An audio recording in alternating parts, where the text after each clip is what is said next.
Chicos, ¿cómo están? Bienvenidos a las clases virtuales del curso de biología. El día de hoy vamos a ver el tema número 5 que corresponde a nuestro tercer bimestre, son los dominios. Una vez que nosotros ya hemos visto el tema anterior, lo que corresponde a lo que es la taxonomía biológica, ¿sí? Hemos llegado a ver a los taxones, que son tipos de clasificación dentro de de la taxonomía.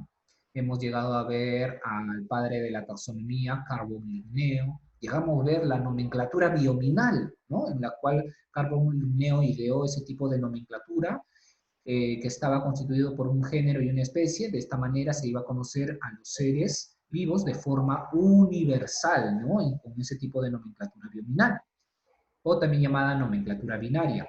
Entonces ahora vamos a ver, a conocer una de las categorías taxonómicas más grandes, que son los dominios, y que estos van a estar clasificados en tres grandes. Tenemos al dominio de las bacterias, tenemos el dominio de las arqueobacterias y tenemos el dominio de las eucariotas, es decir, el dominio de las células evolucionadas, ¿no? Entonces, de acuerdo a esto, van a presentar el siguiente nombre que tenemos por acá. A ver, borramos esto, bajamos.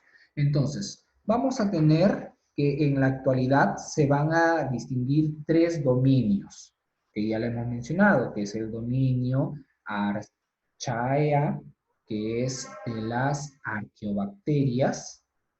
Luego tenemos el dominio de las bacterias y el dominio llamado Eucaria, que es el dominio de las eucariontas. Entonces, estos dos primeros son células procarióticas, ¿ya? Es decir, células primitivas, pero siendo el más primitivo el dominio Archaea, que es el dominio de las arqueobacterias. Ahora, cuando hablamos del dominio de las arqueobacterias, chicos, vamos a hablar de aquellos que están constituidos por organismos con células procariotas, ¿ves? Bien claro dice acá. A ver, vamos a remarcar. Están constituidos por células procariotas. ¿Qué cosa quiere decir? Células primitivas muy antiguas que estas carecen de un verdadero núcleo, por lo tanto su material genético se encuentra disuelto en ellas, ¿no? Luego vamos a tener que, al contrario de las bacterias, ¿ya? Tienen una pared celular que no contiene peptidoglucano. No son sensibles a algunos antibióticos que sí afectan a las bacterias. Viven a menudo en ambientes extremos o incluyen a los metanógenos. También tenemos a los halofitas, ya que son los extremos, y los termoacidofilas. Cuando hablamos de termo es caliente, ácido, ácido en sustancias ácidas, es decir, que van a vivir, ¿ya? Que van a vivir en lugares de temperaturas que pueden ser muy altas o en donde el pH, que es el grado de acidez, es muy ácido, ¿no? Entonces, de esa manera, ellas se van a encontrar viviendo en ambientes muy extremos, ¿ya? Por eso se dicen que las bacterias, ¿ya? Que se dicen que las arqueobacterias junto con las bacterias son seres muy primitivos, que estos habitan nuestro planeta Tierra hace 3.000, 3.500 millones de años. Ahí está. Ellos habitan nuestro planeta Tierra hace 3.500 millones de años. Pero ¿cómo, profesor, pueden existir hasta en la actualidad este tipo de seres que pertenecen a estos dominios? ¿Por qué? Porque ellos han sabido evolucionarse, han sabido adaptarse a diversos ambientes que pueden ser muy extremos, como pueden vivir en zonas muy calientes, como por ejemplo las aguas termales, donde las temperaturas son mayores a los 100 grados centígrados. Imagínense, el agua ya hierve. Entonces, ¿qué ser puede vivir ahí? Nadie, pero sí las bacterias, ¿no? Exclusivamente del dominio de las arqueobacterias. Luego vamos a tener que pueden vivir en lugares muy fríos, fríos, fríos también, donde la temperatura baja hasta los 15, 20 grados bajo cero, imagínense. Entonces, se han encontrado bacterias ahí exclusivamente del dominio de las arqueobacterias. ¿Por qué? Porque estas pueden adaptarse a ambientes extremos, ¿ya? Entonces, ahora, a diferencia de las bacterias propiamente dichas, ¿ya? Estas son las bacterias propiamente dichas, el dominio de las bacterias. A cambio, las arqueobacterias, arqueo significa antiguo. Entonces, las arqueobacterias, que son aquellas bacterias más primitivas, ¿ya? Tienen una pared celular que no contiene peptidoglucano, no contiene. Y el dominio de las bacterias sí van a tener una pared celular constituida de peptidoglucano, ¿ya? Entonces, el peptidoglucano es un tipo de proteína que se está encargando de constituir en las bacterias, ¿ya? Y el peptidoglucano es más conocido como la mureína. Vamos a colocarlo acá. Peptidoglucano es más conocido como la mureína. Es una proteína presente en la pared celular de las arqueobacterias. No, no, no, porque bien claro dice que no contiene peptidoglucano, pero sí donde lo encontramos en el dominio de las bacterias, porque estas sí tienen una pared celular que contiene peptidoglucano. Son muy sensibles a los antibióticos, ¿ya? La mayoría de este dominio son tipo de agentes patógenos. ¿Qué cosa quiere decir agentes patógenos? Que nos van a causar alguna enfermedad, ¿no? Nos pueden causar alguna enfermedad. Y vamos a conocer más adelante, o si no ya lo hemos visto, creo, acerca de este reino, que es el reino de las bacterias, que hemos visto, ¿no? Que hay bacterias que pueden causar enfermedades como el Microbacterium tuberculosis, que produce la tuberculosis. Tenemos la Salmonella typhosa, que produce la fiebre tifoidea. Entonces vamos a tener que estas causan enfermedades patógenas al organismo y por lo tanto una enfermedad bacteriana tiene que ser combatida ¿con qué? Con antibióticos, ¿ya? Cuando uno se enferma y el doctor le receta antibióticos es porque se ha enfermado de una bacteria. Pero si uno se enferma de una gripe, ¿qué nos receta el doctor? Antivirales, porque son virus. A cambio, para las bacterias hay que utilizar los antibióticos, que es mucho más fuerte, ¿ya? Pero las arqueobacterias no son sensibles a algunos antibióticos, ¿sí? Entonces, por eso es que estas pueden vivir en lugares, ya en ambientes extremos. Ahora, cuando estábamos hablando también del dominio de las bacterias, son llamadas ya bacterias propiamente dichas, y este dominio incluye a las cianobacterias y las eubacterias, ¿no? Cuando hablamos de las cianobacterias, vamos a hablar de aquellas bacterias capaces de poder realizar procesos fotosintéticos, en las cuales producen cierto gas que es el oxígeno y es aprovechado por los animales acuáticos, ya que las cianobacterias viven en zonas de mayor humedad, ¿no? Por ejemplo, acá teníamos el nostoc, que es un tipo de cianobacteria gelatinosa esférica que vive en las superficies de las lagunas, de las aguas estancadas, ¿no? Mayormente a alturas mayores a los 2.500 metros sobre el nivel del mar. Entonces, este tipo de bacterias, cianobacterias, lo encontramos en las zonas andinas. Y ustedes seguramente alguna vez lo han visto, que venden en las zonas de la parte sierra, donde venden los alimentos. Ahí venden como una especie de bolitas gelatinosas, media verdosas, transparentes. Ese es el nosto, que es una cianobacteria. Y la eubacteria, que son las bacterias propiamente dichas, ¿no? Que pertenecen a este reino.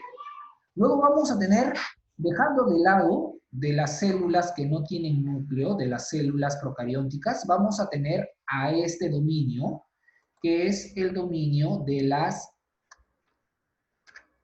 eucaria, ¿ya? El dominio de las eucarias, ¿dónde está? El dominio de las eucarias es aquel dominio en el cual se encuentran a todos los seres vivos cuyas células son evolucionadas, porque van a presentar un núcleo definido.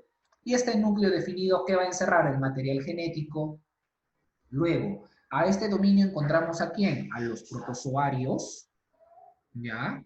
¿Ya? Que pueden pertenecer a diversas clasificaciones que vamos a ver. Luego, a las algas, que estos dos pertenecen al reino protista. Luego tenemos los hongos, que pertenecen al reino fungi, las plantas, que pertenecen al reino plantae, y los animales, incluyéndonos nosotros, que pertenece al reino animal. Entonces tenemos acá estos tres dominios, ¿ya? Muy importantes que van a dar origen a toda la clasificación de los reinos, ¿no? Porque vamos a conocer ahora cada uno de estos reinos. Sí, ¿cuántos reinos son? 5. De acuerdo a Whittaker, se clasificaron en 5 reinos básicos. El reino Monera, Protista, Fungi, Plantae y Animalia, en la cual vamos a encontrar organismos que son procarióticos, como las bacterias, ¿ya? Por eso acá el reino Monera no está. ¿Por qué no está? Porque pertenece al dominio de el dominio de las bacterias, ¿no? Que son el dominio de las arqueobacterias también. Luego vamos a ver por acá, chicos, a ver qué nos muestran, qué vamos a tener por acá. Ahí está.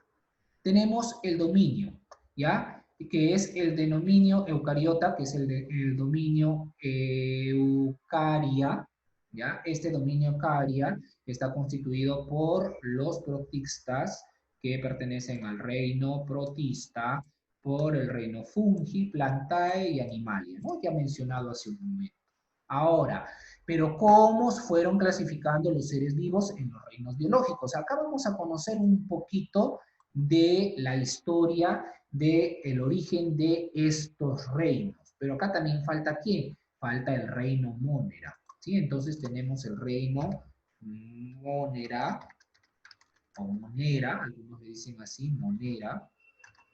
Tenemos el reino Protista, ya no son de los que hacen protestas, no, sino son de los protozoarios, protistas, el reino Fungi, o también conocido como Fungi, el reino Plantae, de las plantas, y el reino Animalia, de los animales. Ahora, para conocer estos 5 reinos, chicos, la historia empieza con este filósofo griego, discípulo de Platón, quien es Aristóteles. A este señor Aristóteles lo vemos en biología, lo vemos en matemáticas, lo vemos en todos, ¿no?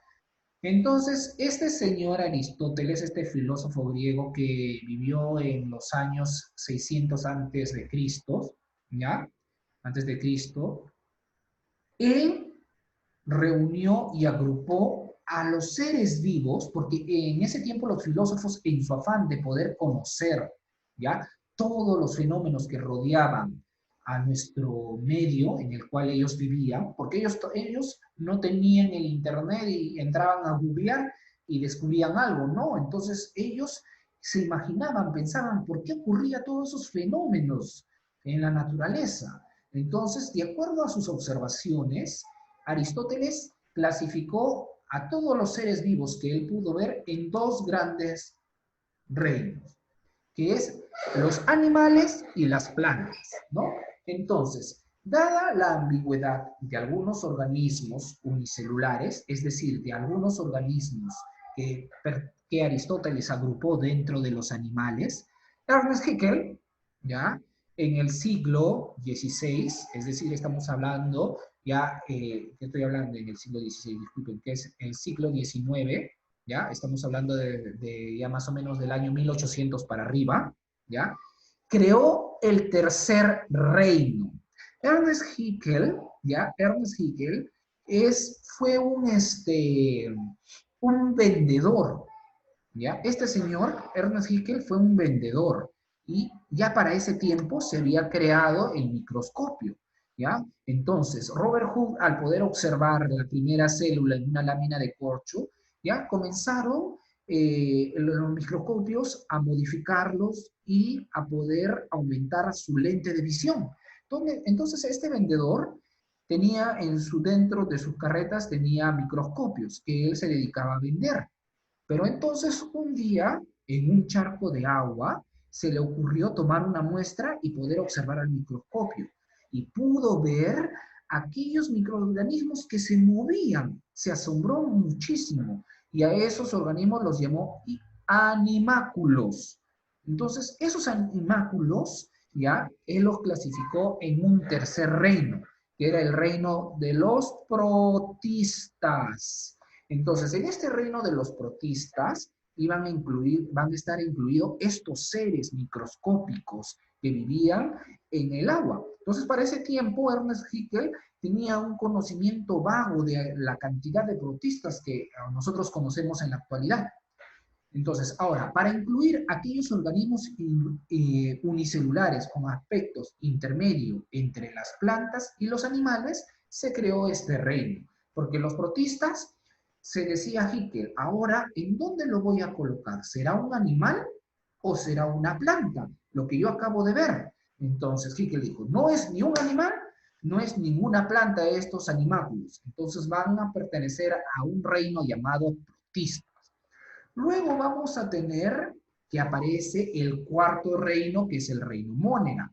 Debido a que ya se corrió el rumor que en diferentes sustratos encontrábamos a estos animáculos, entonces ya las personas comenzaron a poder investigar más utilizando el microscopio y así es como llegaron a establecer a microorganismos también que estos eran microscópicos y que no iban a estar dentro del reino protista, ni de los animales, ni de las plantas.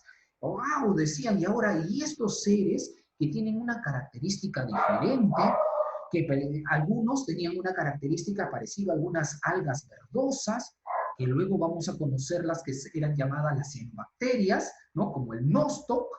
Otras eran aquellas que iban a tener unas formas muy diferentes. Entonces, para eso se clasificó el cuarto reino, que era el reino Mónera. Acá íbamos a tener al reino de las bacterias y las cianobacterias. Entonces, hasta ahí, en la historia ya se iba estableciendo ya 4 reinos. Teníamos a los protistas, teníamos a las bacterias, que es el reino Mónera, Aristóteles, que ya había establecido el reino animal y el reino plantae. Luego tenemos acá a este señor Whittaker, ¿se acuerdan que les mencioné hace un momento? ¿Sí?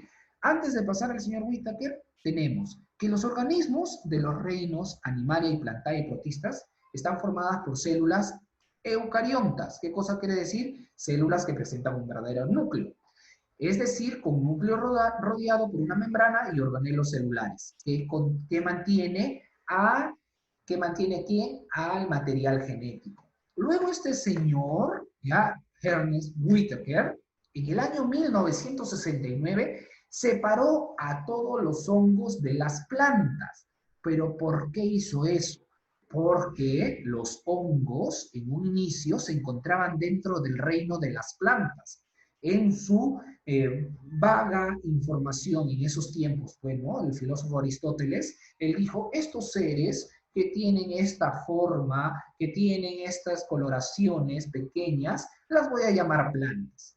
Pero Whittaker realizó un estudio de estos, en esos tiempos llamados plantas, y determinó que no, estas no son plantas, estas no pueden realizar el proceso fotosintético, estas se alimentan de materia orgánica dispuestas. Entonces, ¿a dónde lo vamos a crear? ¿Dónde lo vamos a poner? No son ni plantas, ni animales, ni protistas, ni hongos. Entonces estableció el quinto reino, que es el reino fungi, o también conocido como fungi, cuyas células eran eucarióticas también, que contienen núcleos y paredes celulares, pero carecían de pigmentos fitosintéticos, o también llamados fotosintéticos. Por eso es que los separó de de las plantas, porque estos no hacían fotosíntesis.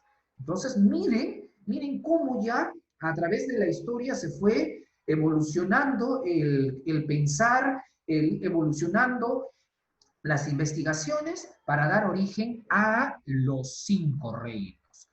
Luego Whitaker, seguimos acá con este que creó el 5.º reino, que es el Fungi, y Margulis, o también llamado Margulis. Margulis, junto con Whitaker, ya establecieron los 5 reinos básicos. Ya estos 5 reinos ya estaban nombrados, pero ellos establecieron, los nombraron, y en la cual incluyeron a las algas al reino de los protistas, ¿sí? Por tener ciertas características.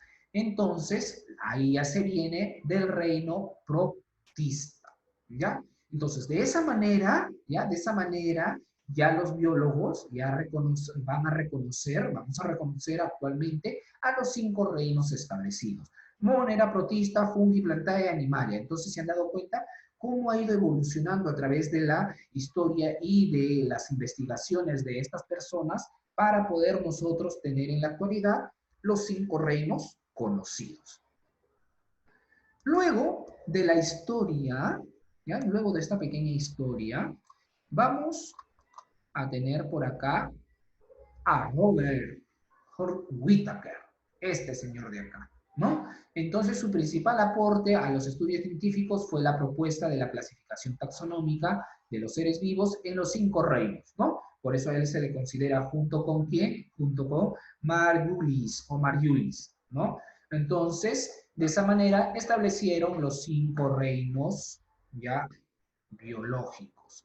El reino Monera, protista, fungi, plantae, y el reino animalia, en este esquema que ellos establecieron. Tenemos por acá al señor Carl Dorsey, que propuso una categoría superior al reino, que es el dominio, que nosotros los estamos conociendo. Porque dentro de la categoría taxonómica Carbon-Linneo estableció quién era la especie, el género, la familia, el orden, la clase, el filo y el reino, ¿no? Pero había una categoría superior, que es el dominio, en la cual iba a albergar a los 3 que hemos visto, ¿no? La archaea, la bacteria y la eucaria, que son las arqueobacterias, las bacterias verdaderamente dichas, y las eucariontas, ¿no? Y las eucariontas. Entonces, de esa manera tenemos, chicos, acerca de quién, de qué es lo que estamos viendo, de los dominios biológicos, ¿no? Que él estableció. Entonces, las características para separar a estos dominios son el tipo de célula. Claramente, habíamos visto estas 2 primeras, ¿cómo serán?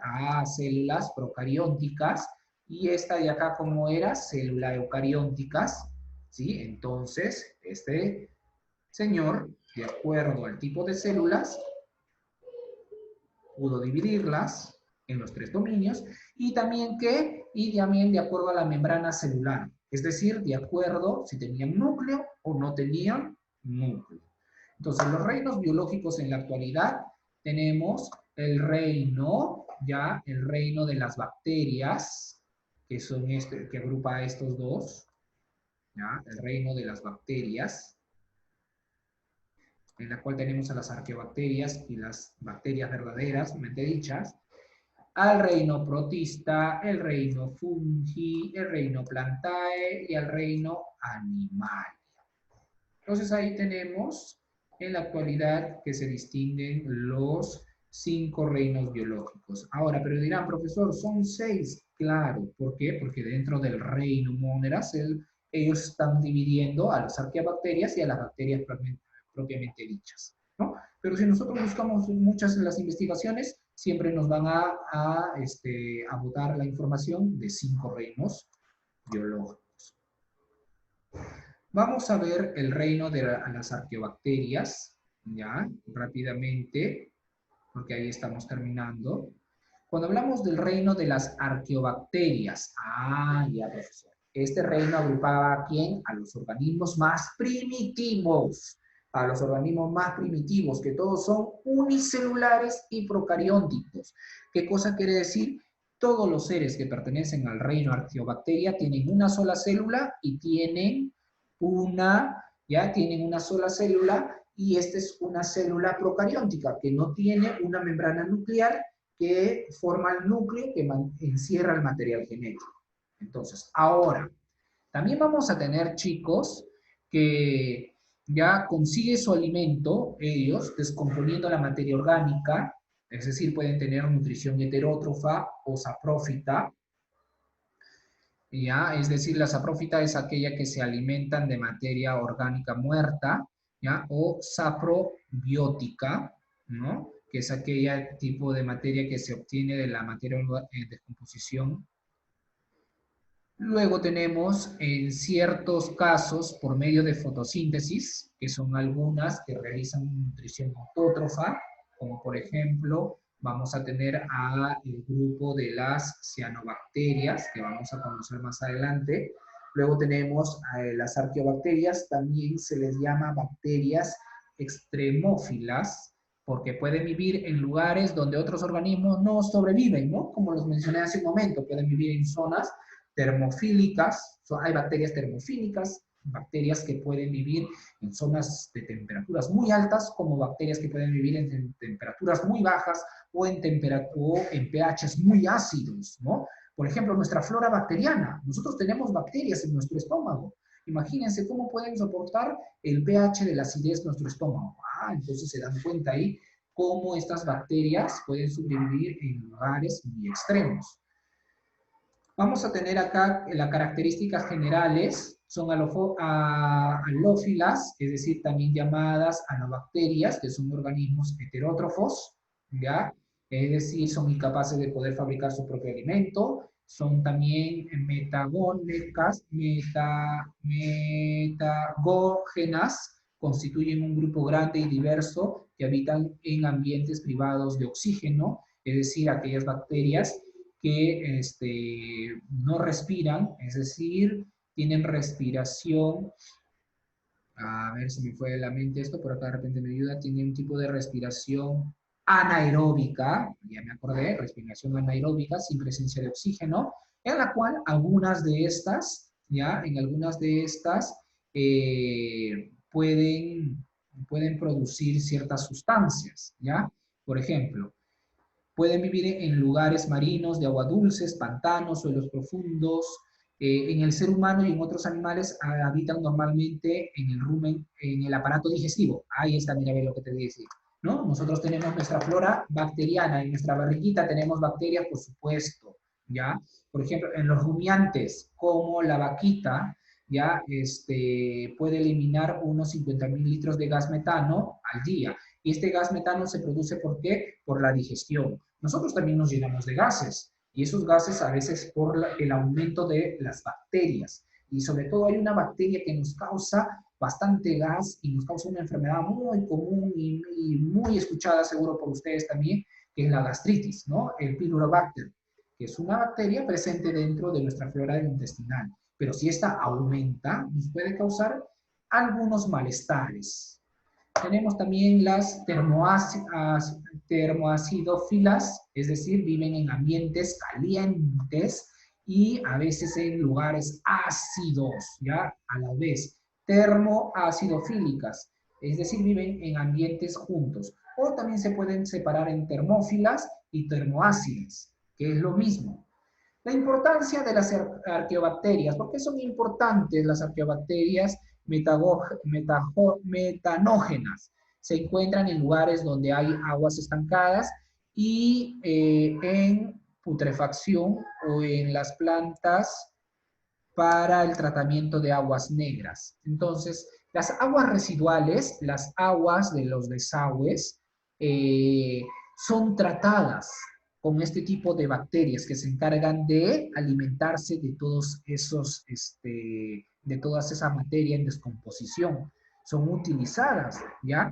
Como a esto se le llama organismos, tienen un tipo de nombre que es reparación biológica, que se le llama así, que es un tipo de tratamiento biológico utilizando organismos vivos, ¿ya? Es un tipo de tratamiento muy utilizado en la actualidad, ya que no contamina el medio ambiente, ¿ya? Entonces, de esa manera vamos a ver también que las arqueobacterias, ¿ya? Las arqueobacterias el hombre ya las está aprovechando y han podido obtener volúmenes suficientes de gas metano. Ah, ya. Entonces, estas arqueobacterias se utilizan también para producir gas metano de forma natural a partir de las heces de los animales. Entonces, seguro ustedes de repente habrán escuchado alguna vez un biodigestor, ¿ya? Un biodigestor es aquel que a través de la materia orgánica en descomposición produce gas. Por ejemplo, nosotros somos biodigestores andantes.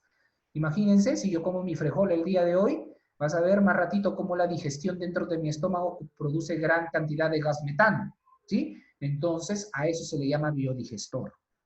Muy bien, chicos, entonces eso ha sido todo por el día de hoy con respecto al curso de biología y la clasificación de los dominios. Hemos visto un poquito de la historia, de cómo se han ido formando los reinos que vamos a conocer en la próxima clase, ¿no? De acá en adelante hasta que acabe el bimestre, vamos a ir conociendo los reinos. Hemos conocido acerca un poquito de este señor Whittaker, de Margulius, hemos conocido de Ernest Haeckel y hemos conocido los tres grandes dominios. Muy bien, chicos, entonces eso es todo por el día de hoy con respecto al curso de biología. Espero les haya gustado la clase. Nos vemos la próxima semana. Cuídense.